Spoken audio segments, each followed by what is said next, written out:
Social media और YouTube की दुनिया में कुछ नाम ऐसे होते हैं जो लाखों दिलों में रहते हैं। या जी हां, हम बात कर रहे हैं अनमोल पिंकी की, वो कॉमेडी जोड़ी जो हर खानदार में हंसी की बौछार कर देती है और फिर अगले लम्हे दिल को छू जाती है।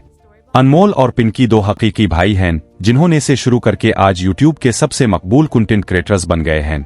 लेकिन उनकी कहानी सिर्फ कॉमेडी नहीं, सिर्फ हंसी नहीं, ये कहानी है खानदार की मोहब्बत की, भाईचारे की और सादा जिंदगी में खुशी तलाश करने की। अनमोल पिंकी ने सिर्फ 14 साल की उम्र में अपना घर छोड़ा और मॉडलिंग की दुनिया में कदम रखा।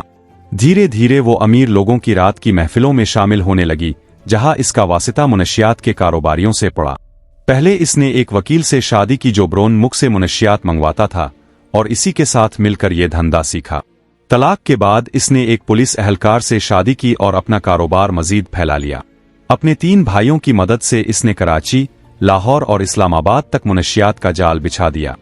लाहौर से कराची तक रेलगाड़ी के जरिए ख्वातीन के हाथ मुनशियात भेजी जाती थीं और रेलवे स्टेशन से मोटरसाइकिल सवार उन्हें उठाकर शहर में पहुंचाते थे। वो अमीर इलाकों में मोबाइल पैगामात के जरिए आर्डर लेती और ख्वातीन मोटरसाइकिल सवारों के जरिए घरों तक नशा पहुंचाती थी। इसके ग्राहकों की तादाद 800 से ज्यादा बताई जाती है, जिनमें आला तालीमी इदारे भी शामिल थे।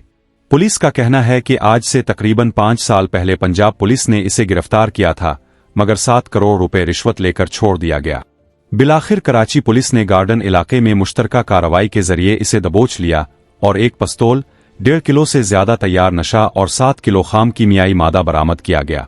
अदालत में पेशी के दौरान इसे बगैर हथकड़ी के लाया गया और वो पुरएतिमाद अंदाज में चलती रही। ये वीडियो पूरे मुल्क में आग की तरह फैल गई और लोगों ने सवाल उठाया कि क्या कानून अमीरों के लिए अलग और गरीबों के लिए अलग है।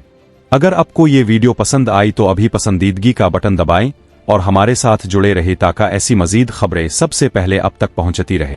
नीचे अपनी राय जरूर लिखें कि क्या